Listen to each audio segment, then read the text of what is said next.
নামাজ শেষ করে যুবকরা কিছু সুন্নতি আমল করতে চায়, কিন্তু সমাজবাসী তা করতে নিষেধ করে। এখন যুবকদের করণীয় কি? নামাজ শেষে সম্মিলিত মুনাজাত আছে কিনা?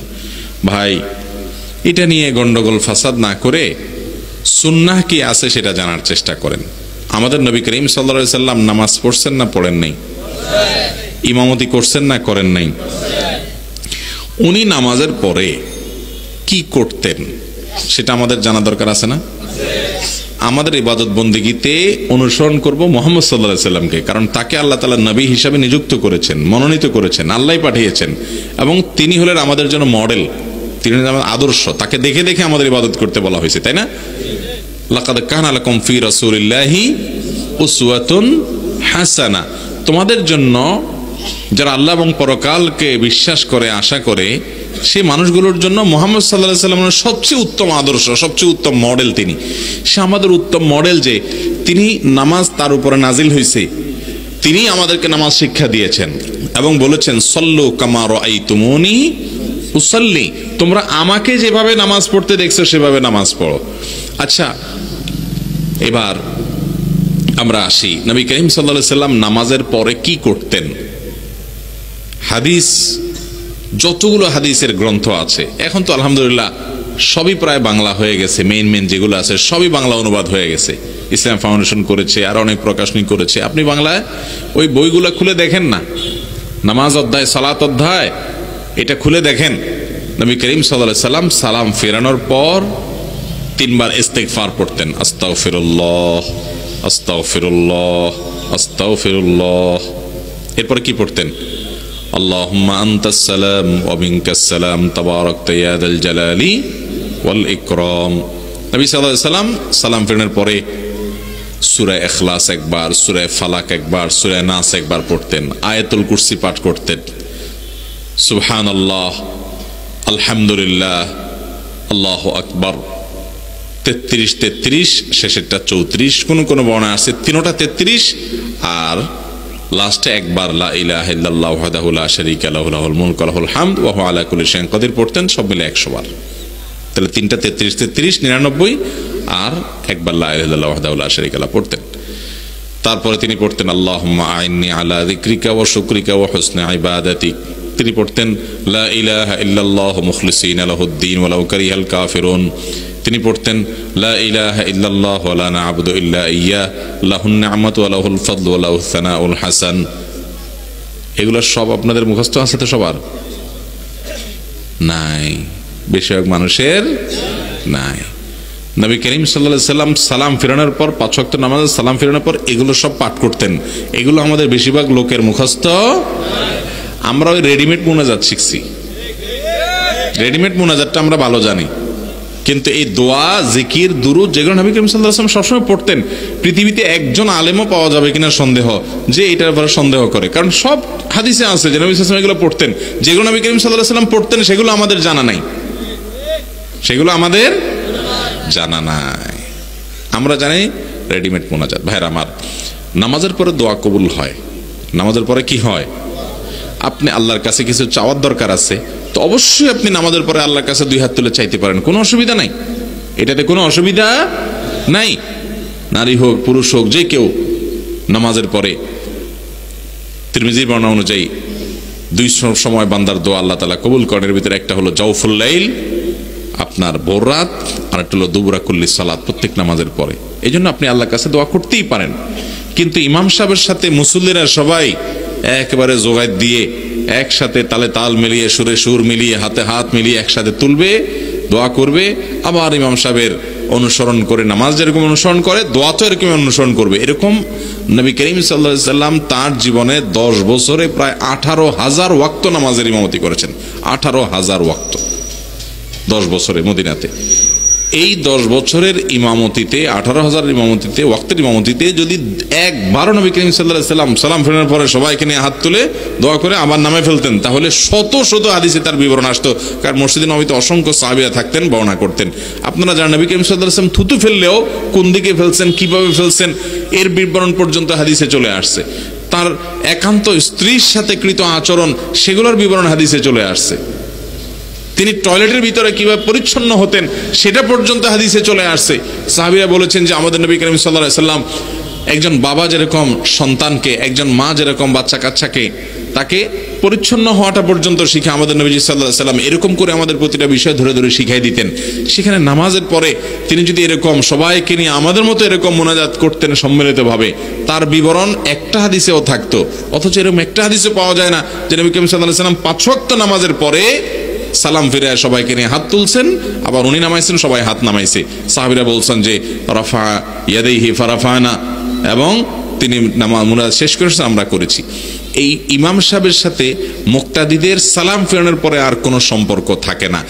ইমামের অনুসরণ করবেন কতক্ষণ পর্যন্ত? সালাম ফেরানো পর্যন্ত। ইমাম সাহেব আসসালামু আলাইকুম রহমতুল্লাহ বলছে, আসসালামু আলাইকুম রহমতুল্লাহ বলছে, এই পর্যন্ত ইমামের অনুসরণ করবেন। এরপরে ইমাম অনুসরণ না, এরপরে আপনারটা আপনার, ইমাম সাহেবেরটা ইমাম সাহেবের। কথাকে বুঝাতে পারছি? ইমাম সাহেব দোয়া করতে পারে, আপনি দোয়া করতে পারেন। ইমাম সাহেব জিকির আজকার পড়তে পারে, সুন্নত নামাজ পড়তে পারে, কোনো কাজে বাড়িতে গিয়ে সেখানে পড়তে পারে। এখন আর ইমামের সাথে মুক্তাদির কোনো সম্পর্ক নাই। নবী করিম সাল্লাল্লাহু আলাইহি সাল্লাম বলেছেন ইন্নামা জুইলাল ইমামু লিউতাম্মা বিহি, নিশ্চয় ইমাম নির্ধারণ করা হয়েছে তাকে অনুসরণ করার জন্য। ইমাম নির্ধারণ করা হয়েছে তাকে কিসের জন্য? অনুসরণ করার জন্য। অতএব ইমাম যখন দাঁড়ায়, ইমাম যখন রুকু করে তোমরা রুকু করবে, তিনি যখন সিজদা করেন তোমরা সিজদা করবে, তিনি যখন সালাম ফিরায় তোমরা সালাম ফিরাবে, বাস শেষ। নবীজি সাল্লাল্লাহু আলাইহি এটা বলেন নাই তিনি যখন দোয়া করবে তখন তোমরা দোয়াও করবে। এই হাদিসের শেষাংশে এই কথা কোথাও নাই। একজন আলিমও দেখাতে পারবেন না, আপনি নিজে খুঁজে দেখেন। এটা বলেন নাই যে নবী করিম সাল্লাল্লাহু আলাইহি ওয়াসাল্লাম একটা একটা করে সবগুলো বলছেন, ইমাম যখন এটা করবেন তখন তোমরা এটা করবে, যখন এটা করবে তখন এটা করবে, যখন সালাম ফিরাবে তখন তোমরা সালাম ফিরাও, শেষ কাহিনী। এরপরে আর কোনো ইমামের অনুসরণ নাই, সেপারেট, প্রত্যেকে আলাদা আলাদা। কিন্তু আমাদের দেশে ওই দোয়াটা পর্যন্ত ইমামের সাথে আমরা মিলাইনি। ভাইরা আমার, আপনারা যত বড় বড় দ্বীনি প্রতিষ্ঠান আছে সারা পৃথিবীতে, যত বড় বড়, আমাদের দেশেই বলেন, বিশ্ব ইজতেমাতে 5 ওয়াক্ত নামাজের পরে কোনো মুনাজাত হয় সম্মিলিতভাবে? যার দোয়া সে করে। কাকরাইল মসজিদেও নাই। হাটহাজারী মাদ্রাসা বাংলাদেশের সবচেয়ে বড় মাদ্রাসা, সেখানেও কিন্তু নাই। মক্কা মদিনাতে নাই। বড় বড় আলিয়া মাদ্রাসা, জামিয়া কাসেমিয়া নরসিংদীতে যান, নাই। তামিল্লাত মাদ্রাসা নাই। মুশকিল হলে এসব মাদ্রাসা থেকে পড়ে আইসা এলাকাতে আইসা আবার এগুলার পিছনে যুদ্ধ করে। কিন্তু তাই বলে এগুলো নিয়ে ভাই গন্ডগোল ফাসাদ করা যাবে না। যারা ঠিক ঠিক জোরে জোরে বলতেছেন যুবকরা, আমি জানি আপনারা বেজাল লাগানোর জন্য অনেকে তৈরি হয়ে আছেন যে ঠিক আছে আমরা এখানে যুদ্ধ লাগাই দেব। খবরদার, সম্মিলিত মুনাজাত যদি কোন ইমাম এটাকে যদি মুস্তাহাব মনে করে আমল করেন, তার পিছনে ওই যে আমরা একটু আগে ওয়াজি করলাম আজকে যে লাগালাগি করা যাবে না। আপনি লাগালাগি করতেছেন আর এটাকে দিনের কাজ মনে করতেছেন না ভাই। আপনি সালাম ফিরানোর পরে জিকির আজকার করেন, দোয়া দুরুদ পড়েন, আরেক ভাইকে পারলে বুঝান, কিন্তু আল্লাহর ওয়াস্তে এটা নিয়ে নিজেদের মধ্যে গ্রুপিং গন্ডগোল ফাসাদ করবেন না। ওলামা একরাম যদি বুঝেন যে এটা সুন্নাহ, তখন এটাকে মানবেন। নিজের ইগোতে অনেক সময় ধরে না, সারা জীবন একটা বলে আসছে, এখন আরেকটা কিভাবে জানলাম। ভাই, আমরা অনেক সময় একটা মাসআলা বলার পর কোনো আলেম আমাদেরকে বললেন ভাই আপনার এই মাসআলা ভুল আছে, আমরা সাথে সাথে ঘোষণা দিয়ে দিই ভাই তাহলে আগেরটা বাদ, আগে ভিডিও ডিলিট, ভাই আমাদের এটাতে ভুল আছে, আমরা সংশোধন করি। ওই যে ক্যামেরাম্যান ভাইদেরকে বলি ভাই এটা ভুল হয়েছে, তোমরা ডিলিট করে দাও। মুসলমান ভুল স্বীকার করতে কখনো কার্পণ্য করবেন না। আমরা কেউ ফেরেশতা না ভাই, আমরা কেউ ভুলের উঠবে, আমাদের সময়ের ভুল হতে পারে। অতএব আমার কাছে যদি কোনোটা সঠিক মনে হয় সাথে সাথে আমি এটাকে মেনে নিব ইনশাআল্লাহ।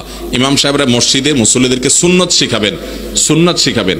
এই যে নামাজের পরে দোয়াগুলা জিকিরগুলা পড়া দরকার, এগুলো আমাদের মুসল্লিরা জানে না। এগুলো আমাদের ত্রুটি, আমাদের ইমাম সাহেবদের ত্রুটি, খতিব সাহেবদের ত্রুটি যে আমরা মানুষকে সুন্নত শিখাই নাই। মানুষকে সুন্নত শিখান। এই দোয়াগুলো লিখে লিখে মসজিদে দুই পাশে টাঙায় দেন, যাতে করে মানুষ এগুলো দেখে দেখে পড়তে পারে, অভ্যস্ত হতে পারে। আমাদের সারা জীবন হুজুরদের উপরে আমরা এত ডিপেন্ডেন্ট যে কোনো দোয়া আমরা নিজেরা করতে পারি না, সব আমাদের ডিপেন্ড করতে হয় হুজুরদের উপরে। নামাজের পরে বসে থাকে যে হুজুর উঠাইলে হাত উঠাবো, নিজে নিজে উঠাই যে একটু আল্লাহর কাছে দোয়া করবো, এটা আমরা জানি না। নতুন দোকান দিছি, তাও কি লাগবে, ওই হুজুরই ঠিক করতে হবে। কেন রে ভাই, আপনার দোকানে আপনি দোয়া করতে পারেন না? আপনারা কে বলছে হুজুর নিয়ে যেতে? ভাই, আল্লাহর কাছে দোয়া আল্লাহ তাআলা করতে বলছে না করাইতে বলছে মানুষ দিয়া?